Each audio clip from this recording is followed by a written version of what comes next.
এমন একটা veg recipe যেটা মাছ মাংস ডিমকে ইজিলি টক্কর দিতে পারবে।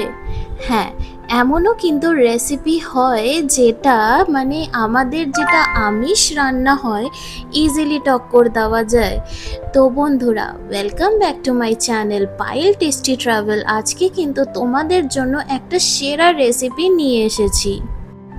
আমিষ আর নিরামিষে কম্পেয়ার করলে কিন্তু সব সময় আমিষই জেতে, বাট আই বেট এই রেসিপিটা কিন্তু জিতবে। তো এই রেসিপিটার নাম হচ্ছে ফুলকপি গোবিন্দভোগ কষা। তো দেখা যাক আমাদের এই রেসিপিটা কিভাবে বানানো হয়। ফার্স্ট অফ অল আমরা ফুলকপিগুলোকে ঠিক যেমন ভিডিওতে দেখাচ্ছে অমনি সাইজের কেটে নিয়েছি, আর ছোট করে আলুও কেটে নিয়েছি। তারপর কিন্তু আমরা ফুলকপিগুলো এই ভাপে সিদ্ধ করব। তো একটা বাটি নিয়ে নিয়েছি, ফুলকপিগুলো ভালো করে ধুয়ে টুয়ে তারপর আমরা কিন্তু ভাপে সিদ্ধ করতে দিয়ে দিয়েছি একটুখানি ওর মধ্যে জল দিয়ে। আর কিছুক্ষণ পরই কিন্তু আমাদের এই ফুলকপিটা কিন্তু একেবারে রেডি হয়ে গেছে। এবার আমরা কড়াইয়ের মধ্যে দিয়ে দেব হচ্ছে অল্প একটুখানি গোবিন্দভোগ চাল। বেশি নেব না, জাস্ট যতটা পরিমাণ দেখতে পাচ্ছ তোমরা ভিডিওতে ঠিক ততটাই নেব। এবার এটাকে কিন্তু আমাদেরকে ভালো করে রোস্ট করে নিতে হবে। এখানে আমরা কেন গোবিন্দভোগ চাল ইউজ করছি, একটাই কারণ যে গোবিন্দভোগ চালের যে একটা সুন্দর সেন্ট থাকে, ওটা যদি আমরা রোস্ট করি না ওটা আরও সুন্দর হয়ে দাঁড়ায়। তো ও জন্য কিন্তু আমাদেরকে এটা ভালো করে রোস্ট করে নিতে হবে। রোস্ট হতে হতে কিন্তু ওর মধ্যে আমরা তেজপাতা আর ওর মধ্যে কিন্তু আমরা জিরা দিয়ে দিলাম। তারপর আবার এটাকে আমরা ভালো করে রোস্ট করে নেব। আর এই সময় যে একটা সুন্দর গন্ধ বেরোয় না, মানে তোমাদের কি বলবো। এবার কিন্তু আমাদের এটা মিক্সচার গ্রাইন্ডারে দিয়ে দিতে হবে, তারপর এটা কিন্তু গুঁড়ো করে নিতে হবে। আগে কিন্তু আমরা জল দেব না, তাহলে কিন্তু ভালো করে এটা পেস্ট হবে না। তো আগে আমরা গুঁড়ো করে নেব, তারপর এর মধ্যে একটুখানি জল দেব, আবার এটা মিক্সচার গ্রাইন্ডারে আমরা ভালো করে একটা পেস্ট তৈরি করে নেব। দেখতেই পাচ্ছ তোমরা ভিডিওতে ঠিক এমন হবে। এবার আমরা আরেকটা পেস্ট তৈরি করব, যেটার জন্য আমরা নিয়েছিলাম হচ্ছে আদা, কাজু, লঙ্কা আর একটুখানি জল নিলাম। তো এইটারও আমরা একটা পেস্ট তৈরি করে নিয়েছি। এবার আমরা কড়াইয়ের মধ্যে একটুখানি আমরা তেল নিয়েছি, তারপর এর মধ্যে আমরা দিয়ে দিলাম হচ্ছে জিরা আর এর মধ্যে দিয়ে দিলাম তেজপাতা। তারপর কিন্তু এটা আমরা ভালো করে একটুখানি নাড়িয়ে চাড়িয়ে নিলাম। তারপর যে ভিডিওর আগে আমরা আলুগুলোকে কেটে রেখেছিলাম, ওটা যে তোমাদেরকে দেখালাম, ওটা কিন্তু আমরা এর মধ্যে দিয়ে দেব। তারপর একটুখানি আমরা হলুদ গুঁড়ো দেব। আবার এটাকে কিন্তু আমরা ভালো করে নাড়িয়ে চাড়িয়ে নিচ্ছি। তো বেসিক্যালি আমরা এটাকে ভেজে নেব ভালো করে, তারপর এটাকে কিন্তু একটা আলাদা বাটিতে আমরা তুলে রাখবো। তারপর ওই সেম তেলের মধ্যেই কিন্তু আমরা ফুলকপিগুলোকেও দিয়ে দেব, আর একটুখানি হলুদ গুঁড়ো দিয়ে ফুলকপিগুলোও কিন্তু আমরা ভালো করে ভেজে তুলে নেব। আর বন্ধুরা, তোমাদেরকে একটা কথা বলেছি যে এই গরমকালের জন্য কিন্তু তোমাদের জন্য অনেক টাইপের স্পেশাল রেসিপিস আসতে চলেছে। মানে আমরা বাইরে যে রেস্টুরেন্ট স্টাইলের যে ডিশগুলো খেয়ে থাকি, ওগুলো কিন্তু তোমাদের জন্য একেবারে সহজ পদ্ধতিতে, একেবারে কম টাইমে আর শর্টকাটভাবে কিন্তু রেসিপিগুলো আনছি। তো ও জন্য কিন্তু তোমাদেরকে এই চ্যানেলটা ফলো করে নিতে হবে, মানে সাবস্ক্রাইব করে নিতে হবে, আর কিন্তু বেল আইকনটা প্রেস করে রাখতে হবে।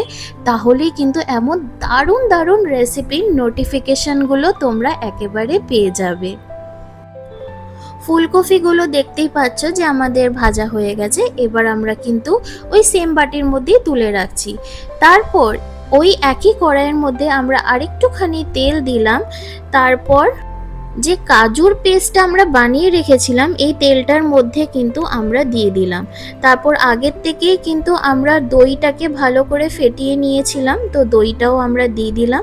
তারপর দিয়ে দিলাম হচ্ছে এর মধ্যে জিরা গুঁড়ো, হাতে ভেঙেই এমনভাবে লঙ্কাগুলো দিয়ে দিয়েছি। তারপর এর মধ্যে আমরা দিয়ে দিলাম গরম মশলা, আর একটুখানি আমরা এর মধ্যে কিন্তু চিনি দিয়ে দিয়েছি, একটুখানি আমরা এর মধ্যে হিং দিয়ে নিয়েছি, আর একটুখানি লবণ দিয়েছি। তারপর এটাকে আমরা ভালো করে নাড়িয়ে চাড়িয়ে নিচ্ছি। মানে এই হিংয়ের ফ্লেভারটা দিলে যে এই তরকারিটা খেতে এত টেস্টি হয়, মানে কি বলবো, একটা আলাদাই সুন্দর গন্ধ। মানে তোমরা বুঝতেই পারছো, গোবিন্দভোগ আছে, হিং আছে, ঘি আছে, মানে কি নেই এই তরকারিটায়।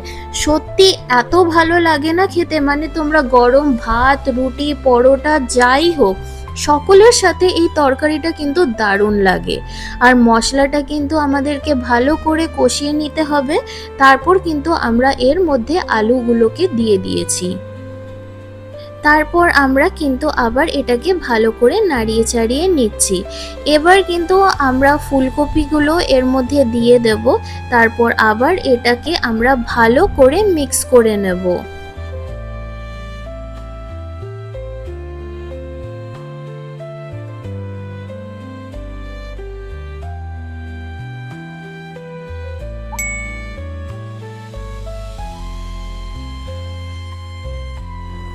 মশলাটা যখন আমাদের ভালো করে মিক্স হয়ে যাবে, আমরা কিন্তু এর মধ্যে একটুখানি জল দিয়ে নেব।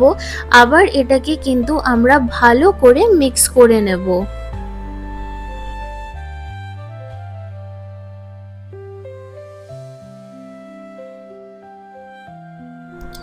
এবার যে আমরা গোবিন্দভোগের একটা পেস্ট তৈরি করেছিলাম, এর মধ্যে কিন্তু ওটা আমরা দিয়ে দিচ্ছি।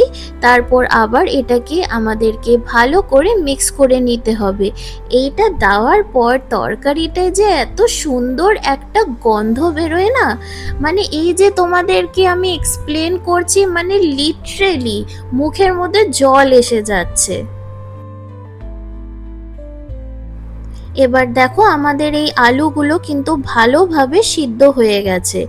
এবার আমরা দিয়ে দেব হচ্ছে এর মধ্যে ঘি। উফ, মানে কি নেই এই তরকারিটায়।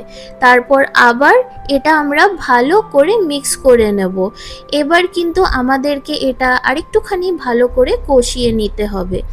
আমরা যেহেতু একটুখানি স্পাইসি খেতে পছন্দ করি, ও জন্য কিন্তু আমরা এমনভাবে কাঁচির সাহায্যে লঙ্কাগুলোকে কেটে নিচ্ছি।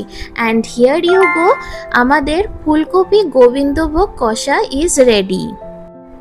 And if you like this recipe, then please do like and subscribe my channel and press the bell icon for more such amazing recipes. তোমাদেরকে আবার বলি যে আরো দুর্দান্ত রেসিপি আসতে চলেছে, তো ওর জন্য কিন্তু তোমরা প্লিজ চ্যানেলটাকে সাবস্ক্রাইব করে নিও আর কিন্তু বেল আইকনটা প্রেস করে রাখবে।